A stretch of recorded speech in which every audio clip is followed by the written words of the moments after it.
poderosa, a inerrante, a infalível Palavra de Deus.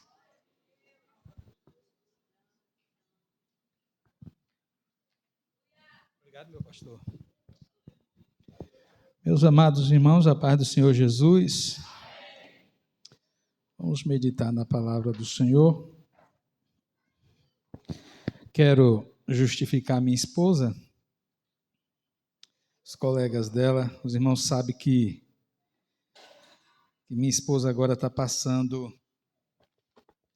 entrando uma nova diretoria ali no Eduardo Martini, e minha esposa faz parte da atual, então está passando o cajado para a nova equipe que está chegando.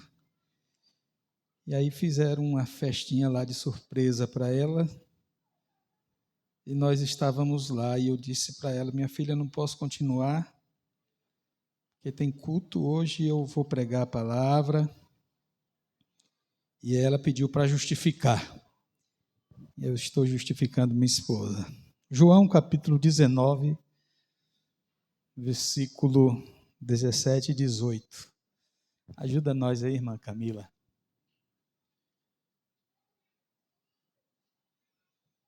Aleluia.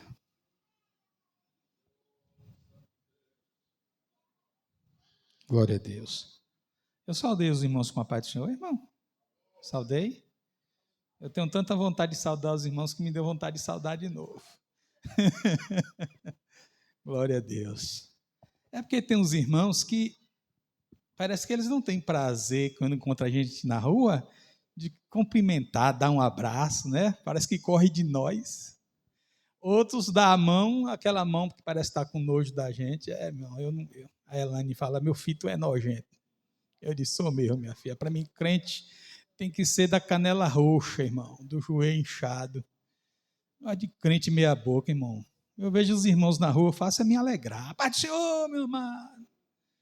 Passando de carro e eu vejo os irmãos: paz do Senhor, meus irmãos. Os irmãos aqui me conhecem, sabem que eu sou assim.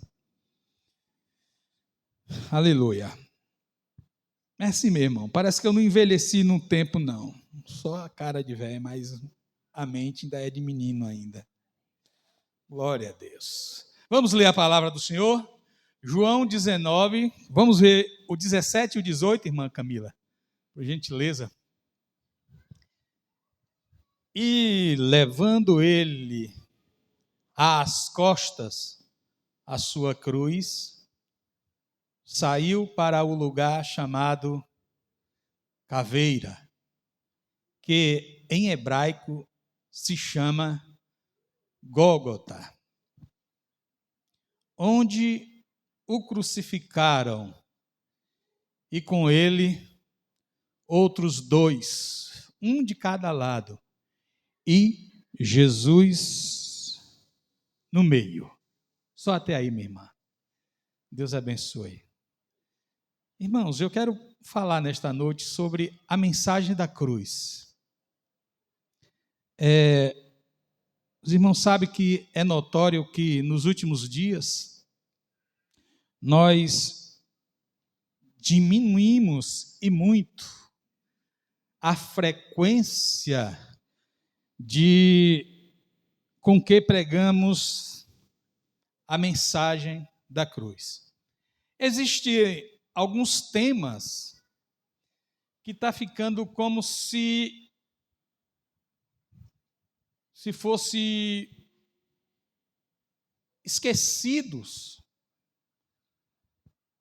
ou se fosse alguns temas, vamos dizer, remanescentes, que não é atuante todos os dias ou todas as semanas, mas existem alguns temas que a igreja deixou de pregar. Como exemplo, o arrebatamento. Se eu perguntar a você aqui, quando foi que você ouviu uma mensagem sobre arrebatamento? A mensagem específica, talvez você nem lembre quando foi. Quer ver outro tipo de mensagem? Não, a mensagem específica. Falar sobre o arrebatamento, a gente fala, né? De forma esporádica, meu pastor. De forma esporádica. Eu estou falando a mensagem mesmo. né? Título da mensagem, o escopo da mensagem e arrebatamento. É difícil a gente debruçar sobre esse tema. Você há de ouvir comigo que isso é uma realidade, né? A gente fala de forma esporádica, né, meu pastor? A gente até comenta de forma esporádica, mas pregar mesmo o tema arrebatamento. Quer ver outro aqui? Batismo no Espírito Santo. Né, meu pastor? Batismo no Espírito Santo. E existem muitos e outros temas que... irmãos, quando eu falo assim, eu não estou falando nós aqui, a Assembleia de... Irmãos, aqui a gente é alimentado. Eu queria que os irmãos entendessem isso. Aqui nós somos alimentados. Eu estou falando no contexto geral, a igreja universal, a igreja de Cristo, né? Então, nós estamos dando prioridades a outros temas, e a mensagem da cruz é um desses. É um desses. Você vê, graças a Deus, que aqui aos domingos a gente ainda prega mensagem da cruz, a gente ainda prega sobre salvação, a gente ainda evangeliza aqui de domingo. Mas tem lugar que você chega por aí aos domingos, onde tem muitos visitantes na igreja, e a mensagem é mais mensagem voltada para crente, né? Nós já encontramos o nosso Salvador, nós já entregamos a vida para Ele. Então, por conta disso, os irmãos há de ouvir comigo que também há um número de conversão bem menor do que havia antes, quando essas mensagens eram pregadas. Irmãos, deixa eu falar uma coisa para você, não tome a igreja daqui como um exemplo das demais do Brasil que estão no mesmo segmento, porque não está, viu? Não está. A escola bíblica aqui é um exemplo para muitos irmãos. Este culto de família aqui de quinta-feira, muitos irmãos da região estão copiando esse culto aqui. Estão copiando, inclusive sorteando família na EBD, para oração no meio de semana, entendeu, irmãos? Mas, se a gente for olhar no contexto geral, parece que as prioridades da igreja mudou. E nós não podemos mudar, irmão, de forma nenhuma, porque a mensagem da cruz é uma mensagem muito poderosa. Sabe por que nós estamos aqui? Por conta da mensagem da cruz. Por conta do sacrifício ali do Calvário que nós estamos aqui nesta noite. Então nós não devemos deixar de pregar. Talvez para mim não faça aí tanto mais efeito como fez antes. E é um erro, precisa ser consertado. Talvez para você não faça, mas tem pessoas que ao ouvir a mensagem da cruz, pode entregar a sua vida a Jesus, pode haver uma mudança de vida. Então nós temos que continuar pregando. Nós diminuímos e muito a frequência da mensagem do Calvário. E não podemos esquecer, irmãos, como eu já antes disse, que toda nossa vitória, toda a vitória em nossa vida, ela está fundamentada, ela está baseada no mérito que Jesus conquistou para nós, através da sua morte lá no alto do Gólgota.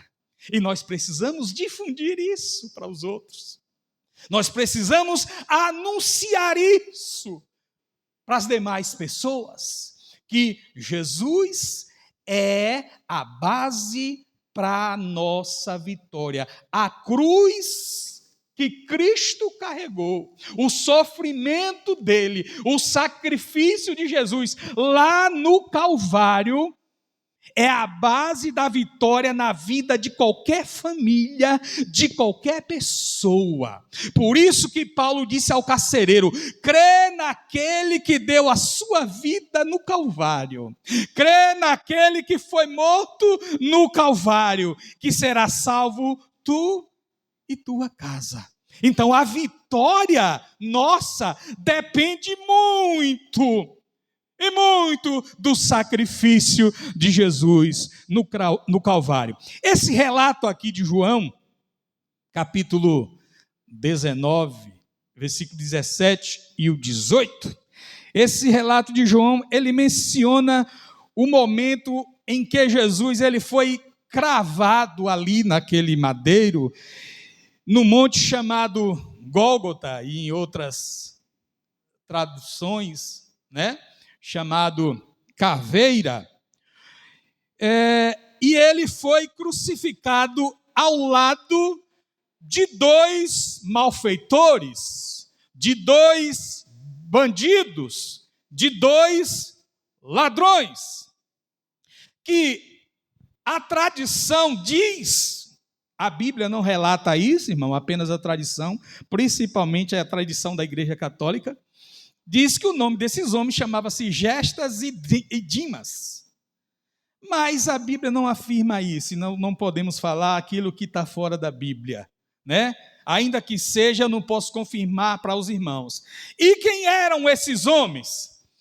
Esses homens, eles eram parceiros, comparsas de Barrabás. Eles eram o compasso de Barrabás. Quem era Barrabás? Barrabás, ele era um homem que tinha um bote. Ele alugava o seu bote para transportar pessoas pelos rios. E Barrabás, ele vivia disso, de transportar pessoas no seu bote. Barrabás ou Baabas, né? E os impostos que ele pagava era muito caro. E aí Barrabás começou a sonegar os seus impostos. Começou a sonegar os seus impostos para Roma. Chegou ao ponto do governo confiscar o seu bote, o seu meio de sustento, o seu meio de atividade de subsistência, que era aquilo que ele trabalhava para granjear o seu sustento. E ele ficou muito revoltado. E Barrabás, perdendo o seu bote, ele se tornou um salteador. Ele se tornou um ladrão. E alguns historiadores dizem que esses dois homens que estavam crucificados ali com Jesus, um à direita, outro à esquerda, eles faziam parte dessa quadrilha de Barrabás. Inclusive, no meio onde estava Jesus, era para Barrabás estar. Aí Jesus assumiu o lugar de Barrabás. Aí, o que acontece? Um dia, o exército, uma tropa de Roma, tinha recebido o seu ordenado, e Barrabás, juntamente com sua quadrilha, assaltou, tomou todos o ordenado dessa tropa romana. E aí foi quando Roma impetrou contra Barrabás e seu bando e acabou prendendo, né? E os irmãos sabem dessa história. Então, Roma, esse relato aqui menciona que Roma estava declarando que Jesus era um criminoso. E olha a estratégia de Roma. Olhou para Jesus, não viu nenhum pecado. Olhou para ele, não viu nenhuma culpa. Aí disseram, não, nós iremos crucificá-lo juntamente com os malfeitores. Justamente, né, com esses ladrões. Por quê? Porque na mente das pessoas, ao olharem para Jesus na cruz, juntamente com dois ladrões, ao olharem para Jesus na cruz, justamente com dois malfeitores, dificultaria eles distinguirem quem realmente era culpado e quem realmente era inocente. Se está no meio de malfeitores, é malfeitor. Se está no meio de ladrões, é criminoso. Vocês lembram que os amigos de Jó falaram para Jó? Homens, que tu está passando tudo isso aí, deve ser porque tu deve estar num pecado terrível aí, viu? Isso é uma maldição na sua vida, homem. Né? Então olhavam para Jesus e a mente não era capaz de distinguir o inocente do culpado. Então, meus irmãos, vale lembrar que Jesus estava ali,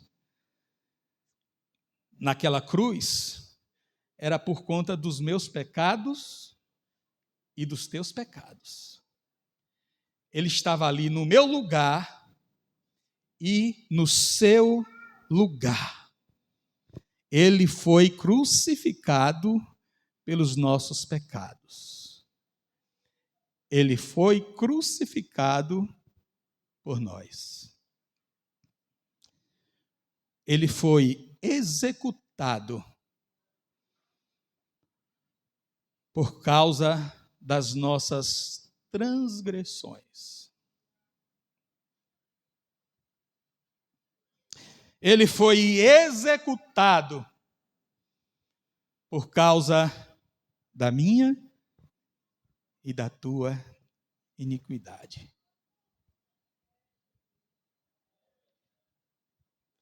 E ao contrário do que muitos de nós pensam, a cruz do Calvário ali não foi um martírio de Jesus.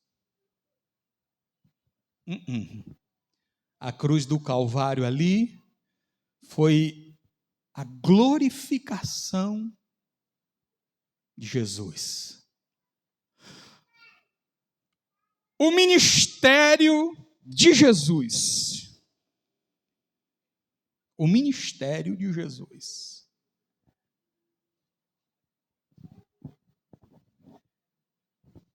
Ele foi verdadeiramente fundamentado na cruz do Calvário. Deixa eu falar uma coisa para os irmãos. Se não fosse a cruz do Calvário, a Bíblia seria um maço de folhas onde nós estaríamos procurando uma ilusão.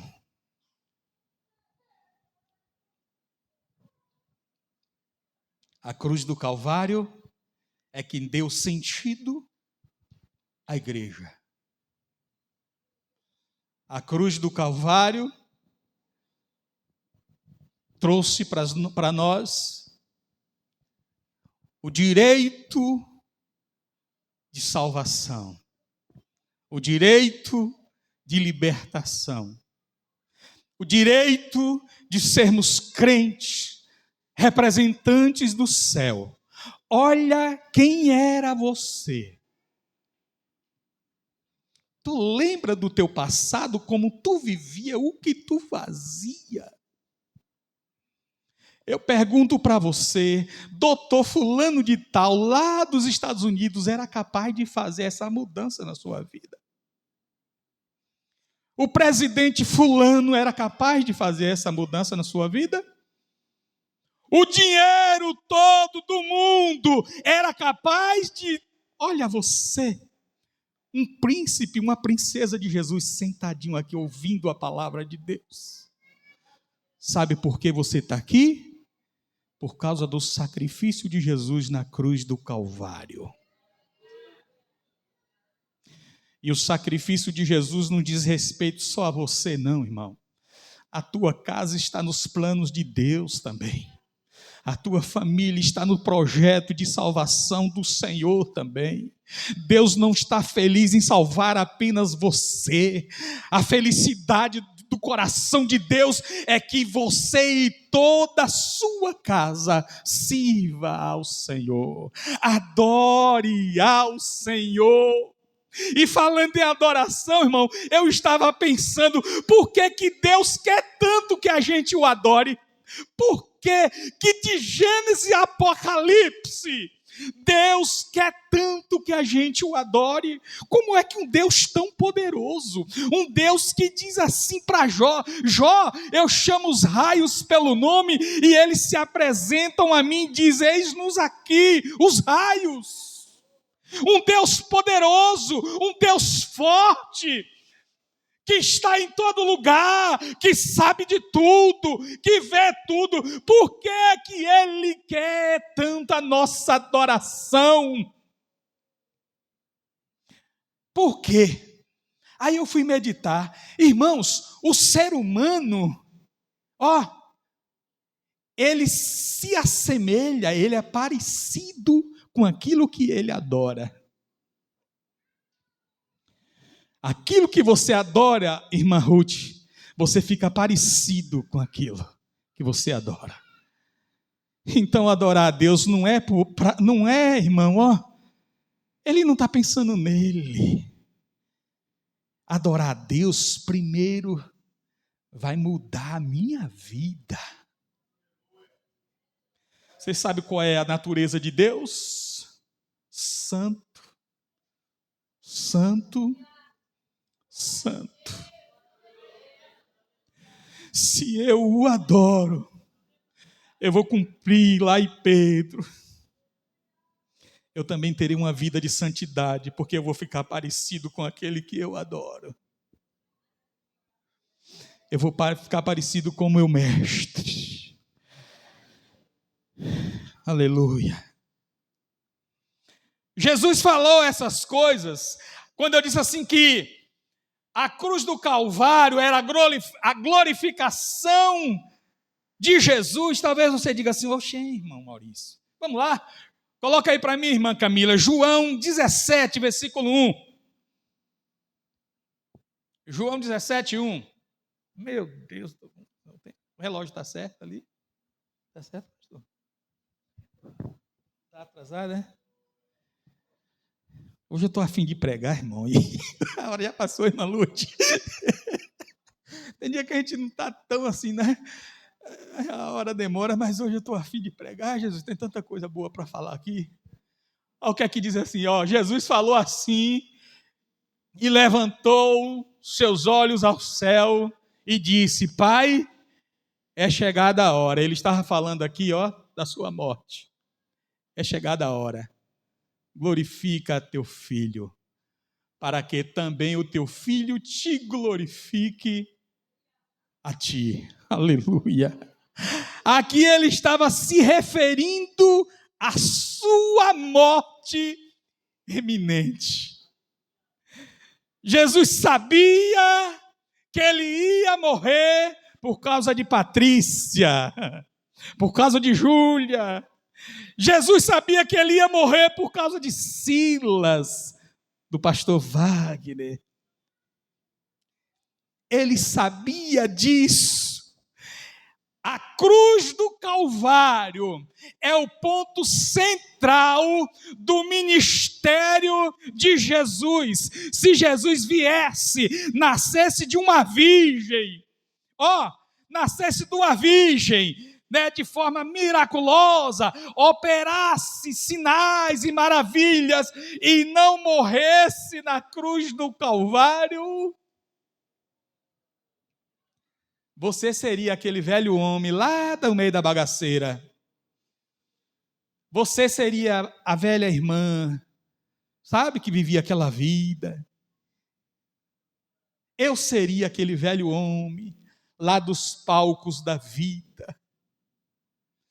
Mas por causa do sacrifício de Jesus na cruz do Calvário, hoje eu sou um obreiro de Jesus. Irmão, eu nunca me imaginei um dia estar na igreja glorificando a Jesus.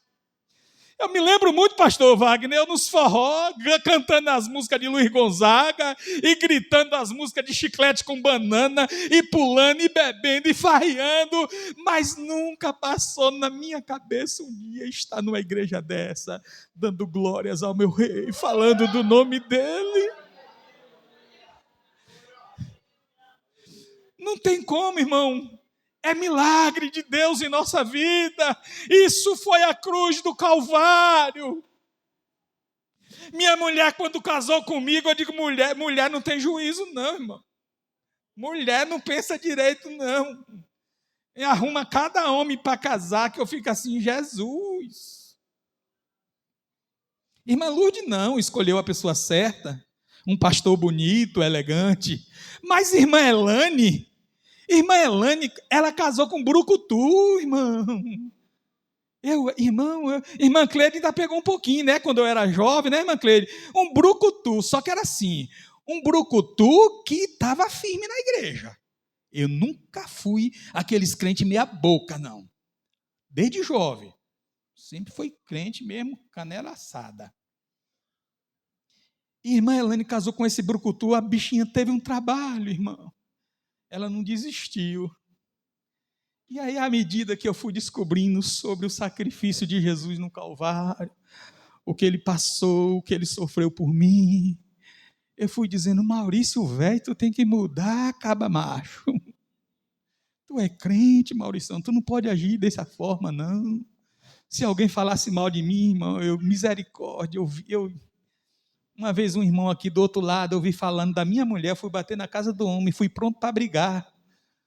Se fosse naquele tempo, o pastor Carlos não me levava para a convenção, não. Ele dizia, Deus me livre, o sangue de Jesus tem poder. Mandar um homem desse para lá. Ei, eu fui na casa do homem, bater no portão para brigar com o homem, porque ele falou mal da minha esposa. Hoje, se ele fala mal, eu digo, minha filha, quem fica quieta, deixa ele quieto lá. Não vamos brigar, não, minha filha, coisa feia. Porque eu fui descobrindo, nós somos crentes, nós somos salvos, nós fomos libertos para continuar na liberdade com que Cristo nos libertou. E sabe onde foi que eu encontrei a liberdade? Na cruz do Calvário. Deixa eu dizer uma coisa aqui para vocês e eu encerro. A Bíblia diz que na cruz do Calvário o aguilhão do pecado foi quebrado, foi destruído. Você sabe o que era um aguilhão? Um aguilhão era um objeto pontiagudo que se colocava na ponta de uma vara. Ele era feito ou de pedra ou de metal, bem pontiagudo esse aguilhão. E as pessoas usavam para manter os animais sobre o seu domínio, sobre o seu controle, e castigava o animal. Na verdade, ele submetia o animal debaixo do seu controle. O animal ficava subalterno àquela pessoa que tinha o aguilhão na sua mão. Na cruz do Calvário, a ponta do aguilhão foi quebrada. Quando o sangue de Jesus derramou, foi quebrado o aguilhão. Todo o aguilhão do pecado foi quebrado na minha e na sua vida, no momento que nós aceitamos a Jesus como Senhor de nossas vidas. Antes o diabo nos escravizava, ele nos mantinha no seu controle. Beba, fume, se prostitui, vá fazer isso, vai fazer aquilo, mas agora que o aguilhão foi quebrado, a gente só faz o que o Espírito Santo nos manda, nos orienta, porque nós não somos mais guiados pelo diabo, nós somos guiados, irmão Liro, pelo Espírito Santo. Nós escapamos do laço do passarinheiro. Nós somos livres, porque Jesus deu a sua vida por nós na cruz do Calvário. Na cruz do Calvário, Jesus, ele pegou o pecado nosso, cravou nele, e ele pegou a justiça dele e cravou em nós. Nós somos justificados por causa do sacrifício de Jesus na cruz do Calvário. Oh, glória a Deus. Eu vou encerrar, irmão. Eu estou com muita vontade de pregar e senão não vou querer parar. Aleluia. Eu vou encerrar. Glória a Deus. Olha para mim. Escuta, eu vou dizer isso sério para você, irmão. Vida cristã não é vida de brincadeira. Não é vida de hoje eu peco aqui, amanhã eu me conserto. Hoje eu peco, amanhã eu me conserto. Vida cristã, sabe como que é? Hoje eu sou santo mais do que ontem. Amanhã eu serei mais santo do que hoje. Depois de amanhã eu serei mais santo do que amanhã. Porque não sabeis o dia e nem a hora que aquele que morreu na cruz do Calvário há de vir nos buscar. Então esteja preparado, porque não adianta nada tu ter aceitado a Ele, rendido, entregado a sua vida a Ele, mas viver como se não o conhecesse. Irmão, quem é que não sabe que Jesus exige de nós santidade? Quem é que não sabe que Jesus exige de nós verdade, pureza, relacionamento com Deus? É tanto que ele escreveu lá em Mateus 6,33. Ele está dizendo ali, se relacione com Deus. Ele está dizendo, buscar em primeiro lugar o reino de Deus e a sua justiça, e as demais coisas serão acrescentadas. Jesus está dizendo, se relacione com Deus, e você não precisará estar se lamuriando por nada, porque o relacionamento com Deus vai fazer com que Deus provê tudo o que você necessitar. Mas primeiro se relacione com Deus. Busque em primeiro lugar o reino de Deus. Deus abençoe. Eu agradeço a oportunidade em nome de Jesus.